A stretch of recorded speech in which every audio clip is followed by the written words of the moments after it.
យន្តហោះចម្បាំងអាមេរិកបានទម្លាក់ដ្រូនអ៊ីរ៉ង់ខណៈខិតមកជិតនាវា USS Abraham Lincoln ព័ត៌មានបន្ទាន់តើសង្គ្រាមធំកំពុងខិតជិតមកដល់ហើយឬយន្តហោះចម្បាំងអាមេរិកបានទម្លាក់ដ្រូនអ៊ីរ៉ង់ខណៈវាកំពុងខិតមកជិតនាវា USS Abraham Lincoln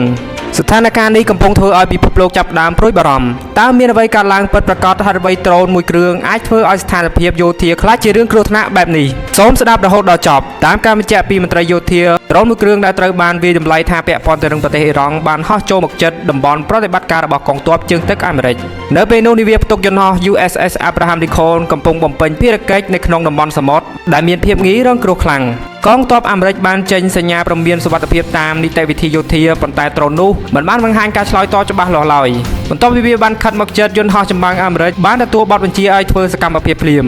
ដើម្បីការពារសុវត្ថិភាពកងទ័ពជាលទ្ធផលដ្រូននោះត្រូវបានបាញ់ទម្លាក់មុនពេលវាបង្កហានិភ័យមកដល់នាវានិងយោធាអាមេរិក USS Abraham Lincoln គឺជានាវាផ្ទុកយន្តហោះដ៏ធំនិងមានអំណាចរបស់ United States Navy នាវាប្រភេទនេះអាចផ្ទុកយន្តហោះចម្បាំងរាប់សិបគ្រឿងនិងមានប្រព័ន្ធការពារកម្រិតខ្ពស់ទាំងផ្លូវអាកាសនិងផ្លូវទឹកការខិតមកជិតរបស់ដ្រូនមិនត្រឹមតែជាហានិភ័យធម្មតាទេប៉ុន្តែវាអាចត្រូវបានចាត់ទុកថាជាការគំរាមកំហែងដល់សមត្ថភាពយោធានិងកិត្តិយសរបស់សហរដ្ឋអាមេរិកហេតុនេះហើយការសម្រេចចិត្តបាញ់ទម្លាក់ដ្រូនត្រូវបានធ្វើឡើងដោយគ្មានការពន្យាពេលអ៊ីរ៉ង់ត្រូវបានគេដឹងថាមានសមត្ថភាពខ្លាំងនៅក្នុងការផលិតនិងប្រើប្រាស់ដ្រូនយោធាក្នុងរយៈពេលប៉ុន្មានឆ្នាំចុងក្រោយនេះដ្រូនបានក្លាយជាឧបករណ៍យុទ្ធសាស្ត្រសំខាន់សម្រាប់ការត្រួតពិនិត្យនិងការបង្ហាញអំពីអំណាចយោធាមកដល់ពេលនេះអ៊ីរ៉ង់មិនទាន់បានចេញសេចក្តីថ្លែងការណ៍ផ្លូវការអំពីហេតុការណ៍នេះនៅឡើយទេប៉ុន្តែអ្នកវិភាគយោធាបានបញ្ជាក់ថាការហោះដ្រូនខិតមកជិតកងទ័ពអាមេរិកអាចនឹងមានគោលបំណងសាកល្បងប្រតិកម្មឬបញ្ជូនសារយុទ្ធសាស្ត្រអ្នកជំនាញសន្តិសុខបានព្រមានថាហេតុការណ៍យោធាបែបនេះអាចបង្កឲ្យយល់ច្រឡំក្នុងរយៈពេលត្រឹមតែប៉ុន្មានវិនាទី